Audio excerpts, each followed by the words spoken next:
Notícias.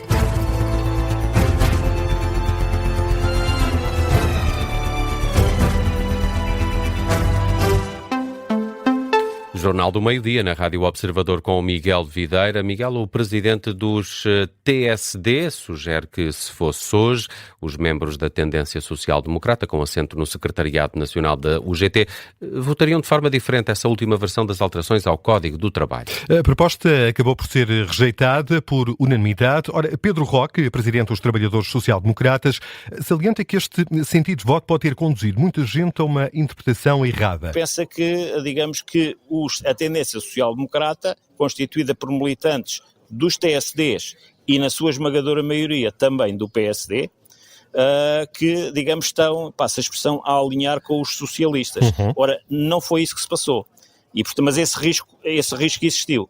Provavelmente, se o desfecho fosse conhecido, isto é, se soubesse que passado uns dias não haveria acordo, provavelmente os sentidos de voto teriam e teria sido cobrada essa unidade. Aqui uma falha de comunicação no momento exato em que Pedro Roque dizia que o desfecho podia ter sido diferente, ou seja, podia a tendência social-democrata dar luz verde a um acordo em concertação social, ao contrário do que veio a acontecer. A proposta foi rejeitada por unanimidade. Face ao desfecho, o Governo vai agora fazer chegar ao Parlamento uma nova proposta, antecipa Pedro Roque, menos equilibrada. Quando existe um acordo em termos de concertação social, quando o Governo, por um lado, os empregadores por outro e os sindicatos por outro chegam a entendimento, significa que, em termos de rigidez, flexibilidade, proteção dos direitos dos trabalhadores, interesse empresarial, dinâmica empresarial, há um ponto de equilíbrio. No Parlamento, eu creio que é mais difícil que isso venha a acontecer. Sem especificar para que lado vai pender esta balança, se para o lado dos trabalhadores, se para o lado dos patrões. Sobre a greve geral convocada pela CGTP para o próximo dia 3 de junho, Pedro Roque considera que não faz sentido. Uma coisa é fazer uma greve geral contra entidades patronais ou contra o Governo, como aconteceu na anterior, relativamente à discussão do pacote laboral. Isso é entendível e é legítimo.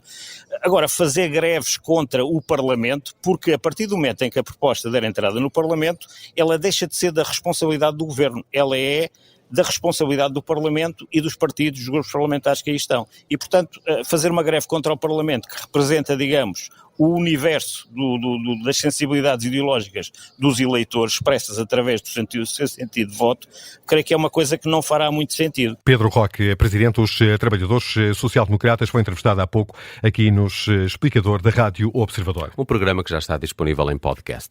O secretário-geral do PS insiste na necessidade de adotar medidas face ao aumento do custo de vida. José Luís Carneiro queixa-se de ser ignorado pela direita. Sim, o líder socialista lembra que foram várias as propostas apresentadas pelo PS que não viram luz verde do Governo. Eu repito, nós apresentámos propostas para reduzir o IVA sobre os custos com os combustíveis, os custos com a eletricidade, os custos com o gás e, simultaneamente, também para começar a acautelar os custos com os bens alimentares e com o agroalimentar.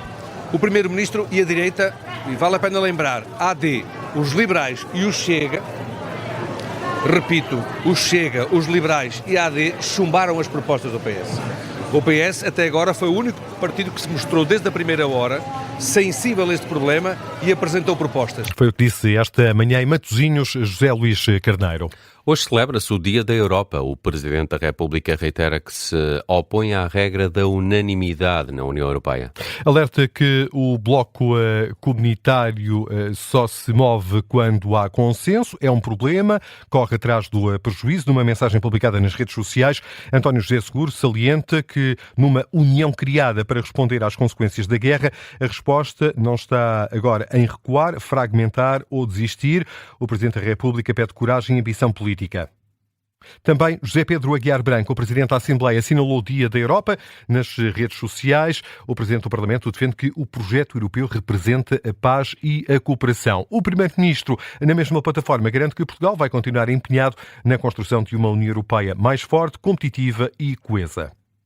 Na Rússia celebra-se outra marca histórica, o Dia da Vitória. Num discurso em Moscovo, Vladimir Putin justificou o que chama de operação especial na Ucrânia com o que considera ser a ameaça da NATO.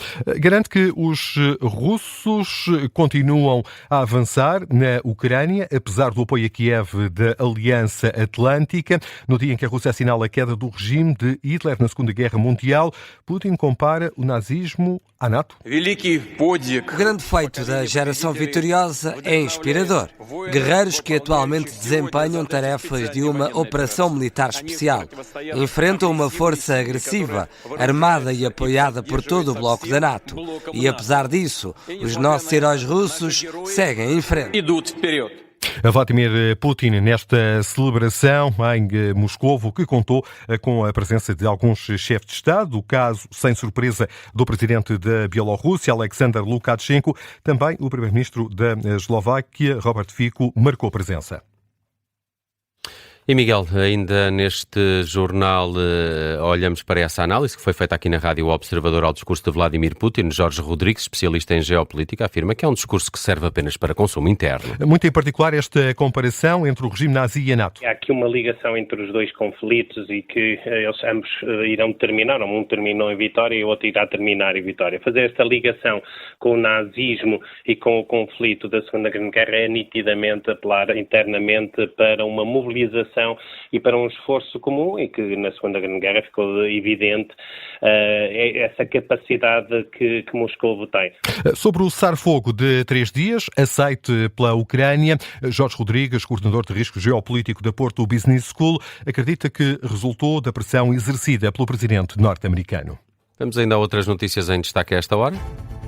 Teve início há pouco mais de meia hora a segunda etapa da Volta à Itália em bicicleta, que passa também por outros países. O caso da tirada de hoje, 220 km a ligar Burgas, na Bulgária, a Valico Tarnovo. É uma etapa de sobe e desce. À partida, o francês Paul Magnier, da Quick Step, segue de camisola rosa, símbolo da liderança do Giro, com uma vantagem de 4 segundos para Tobias Andersen. O português António Morgado, da Team Emirates, é sexto a 8 segundos do primeiro. Arranca esta hora o jogo entre Porto e Hóquei de Barcelos, a contar para as meias finais da Liga dos Campeões de Hóquei em Patins. A outra meia-final arranca às 4 e coloca frente a frente Benfica e Barcelona.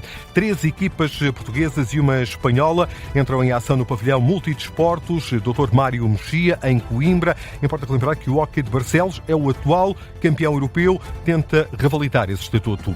No Rally de Portugal ainda se corre a última especial desta manhã, não é, Nelson? Já não? Já terminou? Não, já terminou. Já terminou. Estão os carros a regressar à Expo Nor para uma pausa. Ainda na frente? Não, há mudanças na classificação geral, agora com um novo líder. Oliver Solberg passa de 4º para 1º lugar, mas tem uma vantagem de meio segundo sobre Sébastien Ogier. Thierry Neuville em 3º e Sami Pajari desce então a 4º lugar.